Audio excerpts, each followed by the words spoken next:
आप में से कितने लोग हैं जिनकी तनख्वाह आती है लेकिन महीना ख़त्म होने से पहले गायब हो जाती है?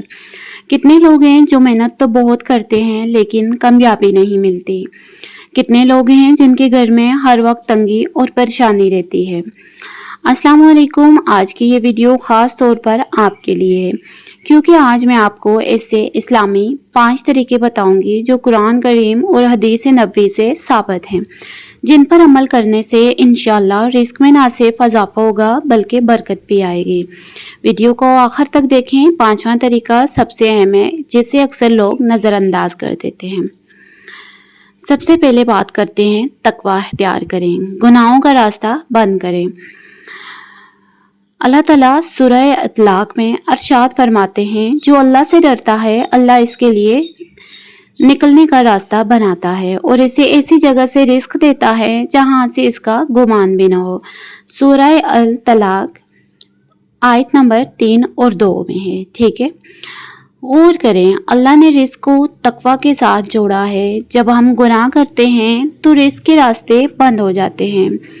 एक सहाबी ने हज़रत उमर रज़ी अल्लाह तआला अन्हु से कहा, मेरी कमाई नहीं बढ़ रही।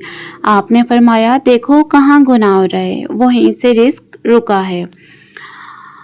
आज से ये करें, हराम कमाई से मुकम्मल परहेज करें, चाहे नुकसान ही क्यों ना हो। झूठ, धोखा और गिबत छोड़ दें, ये रिस्क की बरकत ख़त्म करते हैं। हलाल रिस्क पर कनात करें, अल्लाह खुद इसमें इजाफा करेगा। नंबर 2, इस्तग़फ़ार की कसरत करें। गुनाहों की सफाई रिस्क का दरवाज़ा खोल देता है। हज़रत नूह अलैहिस्सलाम ने अपनी कौम से फरमाया, अपने रब से माफ़ी मांगो, बेशक वो बहुत माफ़ करने वाला है। वो तुम पर आसमान से खूब बारिश बरसाएगा, तुम्हारे माल और औलाद में इजाफा करेगा, तुम्हारे लिए बाग उगाएगा और नहरें जारी करेगा। ये सूरह नूह आयत नंबर 10 और 12 का तर्जुमा है। एक मशहूर वाक़या आपको मैं सुनाती हूँ। यहाँ पे एक बार 3 लोग रसूलुल्लाह सल्लल्लाहु अलैहि वसल्लम की खिदमत में आए।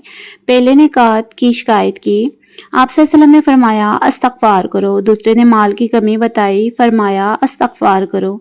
तीसरे ने औलाद न होने का जिक्र किया, फरमाया इस्तग़फ़ार करो।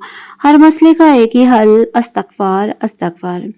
उसका तरीका क्या है कि फजर के बाद 100 मरतबा अस्तग़फ़िरुल्लाह पढ़ें। सोने से पहले अस्तग़फ़िरुल्लाह व अतूबु अलैहि 70 बार चलते फिरते काम करते हर वक्त ज़बान पर इस्तग़फ़ार होना चाहिए। इसके अलावा नमाज की पाबंदी करें। तरीका नंबर 3 है। ठीक है, नमाज की पाबंदी करें, ख़ास तौर पर फजर की नमाज। हदीस मुबारका में आता है, रसूलुल्लाह सल्लल्लाहु अलैहि वसल्लम ने फरमाया, अल्लाह ने मेरी उम्मत के रिज़्क़ को सुबह के वक्त में रखा है और फरमाया, फजर की नमाज जमात के साथ अदा करना दुनिया और कुछ इसमें है, दुनिया का सब कुछ इसमें है, इससे बेहतर कुछ नहीं है। सोचने वाली बात है, जब हम फजर के वक्त उठते हैं तो फरिश्ते हमारे लिए दुआ करते हैं, लेकिन जो सोया रहे इसके रिज़्क़ को शैतान बांध देता है। सोचें, आपका रिज़्क़ तुलूए आफ्ताब से पहले तकसीम हो रहा है और आप सो रहे हैं। अमली तरीका आपको पता है क्या हो सकता है? फजर के बाद हरगिज़ ना सोएं, ये वक्त रिज़्क़ में बरकत का है। 5 नमाजों के बाद दुआ मांगें, या अल्लाह नमाज में हाज़िर दिल रखें, यही असल इबादत है। इसके अलावा नंबर 4, सदका खैरात करें, देने से माल बढ़ता है। हदीस मुबारका में आता है, रसूलुल्लाह सल्लल्लाहु अलैहि वसल्लम ने फरमाया, सदका देने से माल कम नहीं होता। ये सही मुस्लिम में बताया गया है। अल्लाह फरमाता है, ए इब्ने आदम तो खर्च कर, मैं तुझ पर खर्च करूँगा। बुखारी में है। दिल को एक छूने वाला आपको एक वाक़या सुनाती हूँ। एक गरीब शख्स के पास सिर्फ आखिरी रोटी थी। दरवाजे पर भूखा फ़कीर आया। दिल में ख्याल आया, ये मेरी आखिरी रोटी है। फिर सोचा, जिसने मुझे आज दिया है कल भी देगा, रोटी दे दी। अगले दिन एक ताजर आया और इसे बड़ा काम दिया। अल्लाह ने एक रोटी के बदले साल भर का रिज़्क़ दे दिया। आपको क्या करना है? रोज़ाना थोड़ा सदका करना है, चाहे 10 रुपये ही हों। जुमे के दिन का सदका ख़ास इत्माम करें। पड़ोसी, यतीम या बेवा की मदद करें। खुफिया सदका दें, ये अल्लाह को सबसे ज़्यादा पसंद है। पॉइंट नंबर 5 की तरफ पढ़ते हैं, शुक्र। وہ راز جو اکثر لوگ نہیں جانتے۔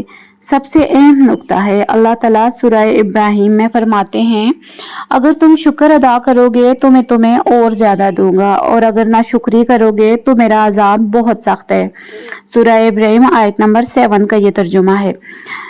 یہ اللہ کا پختہ وعدہ ہے اور اللہ کا وعدہ کبھی نہیں ٹوٹتا، لیکن شکر صرف الحمدللہ کہنا نہیں بلکہ اللہ کی نعمتوں کو دل سے محسوس کرنا ہے۔ ذرا سوچیں، آج صبح اٹھتے ہیں، آنکھیں بند ہیں، ہاتھ پاؤں سلامت ہیں، سانس آ رہی ہے، گھر ہے، کھانا ہے، لیکن پھر بھی شکایت کرتے ہیں۔ دنیا میں کروڑوں لوگ ایسے ہیں جو آپ کی آج کی حالت کو اپنی سب سے بڑی خواہش سمجھتے ہیں۔ صبح اٹھ کر 3 نعمتیں گنیں اور الحمدللہ کہیں، کھانے سے پہلے اور بعد شکر ادا کریں، مشکل میں بھی کہیں الحمدللہ، اور کبھی بھی دوسروں کی تکلیف نہ دیکھیں، تکلیف کی وجہ نہ بنیں، اپنی نعمتوں کا احساس دیکھیں، دوسروں کی تکلیف دیکھیں، اس سے اپنی نعمتوں کا احساس ہوتا ہے۔ رزق بڑھانے کا طریقہ آپ کو بتاتی ہوں کہ آپ نے یہ سارے پوائنٹس جو میں نے بتائے ہیں ان پہ عمل کریں تاکہ آپ کے رزق میں برکت ہو اور آپ کے گھر میں اور آپ کے دل میں سکون ہو۔ اگر آپ کو یہ ویڈیو فائدہ مند لگ رہی ہے تو ابھی لائک کریں اور کمنٹ میں سبحان اللہ لکھیں۔ آپ کا یہ عمل بھی آپ کے لیے صدقہ ہے۔ 5ویں پوائنٹ سے پہلے کہیں آخری طریقے میں سب سے زیادہ طاقت ہے۔ ابھی آپ یہ طریقے آزمائیں، شکر الحمدللہ کہیں اور اپنے نیکسٹ ویڈیو میں مجھے ضرور بتائیں یا کمنٹ سیکشن میں مجھے ضرور بتائیں کہ آپ اس طرح کرتے ہیں۔ آج ہم نے 5 اسلامی طریقے سیکھے، تقوی، استغفار، نماز، صدقہ اور شکر۔ یاد رکھیں، رزق صرف محنت سے نہیں بڑھتا، رزق اللہ کی اجازت سے بڑھتا ہے، اور اللہ کی اجازت تب ملتی ہے جب ہم اس کے قریب ہوتے ہیں، اس کی اطاعت کریں، اس کا شکر ادا کریں۔ آج آپ نے صرف ایک کام بھی شروع کر دیا تو انشاءاللہ آپ کی زندگی بدل جائے گی۔ یہ ویڈیو اپنے گھر والوں اور دوستوں کے ساتھ ضرور شیئر کریں، شاید یہ کسی کی پریشانی ختم کر دے۔ ہمارے چینل کو سبسکرائب کریں اور گھنٹی کا بٹن ضرور دبائیں تاکہ کوئی اسلامی ویڈیو مس نہ ہو۔ جزاک اللہ خیر۔ السلام علیکم ورحمۃ اللہ وبرکاتہ۔